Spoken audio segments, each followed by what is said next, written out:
Hi, welcome to Straight Talk. I want to welcome all of our new cities, our new viewers to the Straight Talk family and let you know that our goal here is to educate you the best that we can about the current opiate epidemic, about drugs and alcohol, with a goal of helping as many people as we can. And today we've got a special show because I always get asked about how do I help somebody? What if they don't want help? How do I talk to them?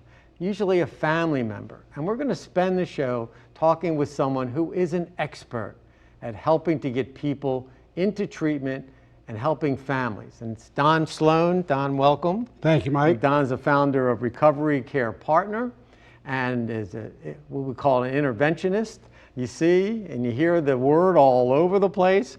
And he's been kind enough to join us for this show to help us help you get somebody the help that they probably need. So Don, thanks for doing this. Thanks for having me, Mike. My pleasure, believe me. Let's kind of start, and talk about addiction and talk about what's going on. I mean, I think it's the worst we've seen in probably ever when we talk about this opiate epidemic and what's going on out there. Absolutely. And I think more people are waking up to realizing we do have problems, and it's in my family. Yep. And I Mine don't too. necessarily live in the heart of the city. Right. I live out in the suburbs. What are you seeing? What I'm seeing with the clients that call me are parents that have adolescent young men and women, young adults. I see professionals. I have lawyers and doctors that I work with. So it really cuts all the way through our society. It's a totally non-discriminating disease. But this is a little different because it is affecting middle-class America and populations we haven't seen. Absolutely.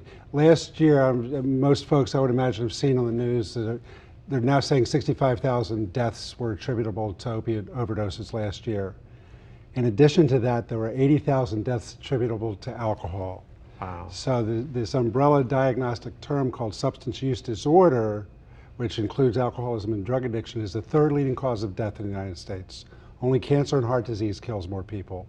But what's interesting, and we don't hear this a lot, is of those three diseases, the one that is most treatable is addiction when proper care is sought out. And then it's amazing. Yeah. But I think a lot of it is probably because it didn't affect me.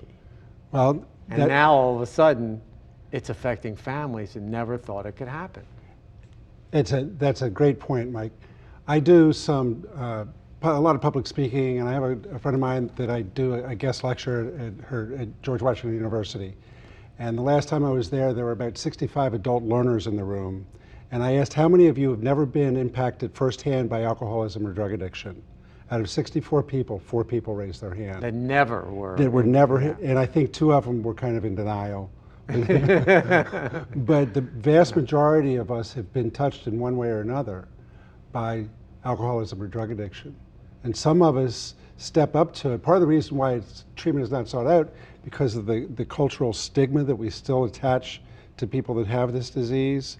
Because while the behaviors look like it's willful misconduct, there's a biochemical basis in the brain that supports the behaviors that are manifested by alcoholism and drug addiction. It's not an excuse. It's not a get out of jail free card.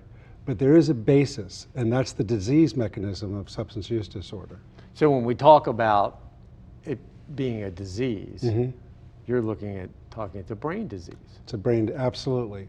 The short version of the very long story is that the area of our brain in our prefrontal cortex, which is the newest part of our brain, one of the functions of that area of our brain is reasoning. And the fuel for reasoning to occur in the brain is the neurotransmitter, the chemical dopamine. The National Institute of Alcohol Abuse and Alcoholism about 18 years ago discovered that for somebody that has an adverse relationship with a chemical, whether it's alcohol or heroin or marijuana, the body gets fooled. The way the body gets fooled is the body stops producing dopamine at the levels that it would normally otherwise produce it at.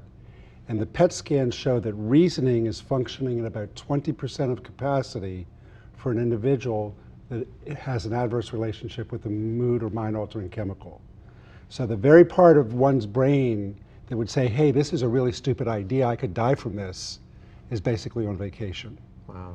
So to try and sit in logic and reason, which is what most of us want to do for somebody we care about, and try to explain to them, can't you see that you're killing yourself?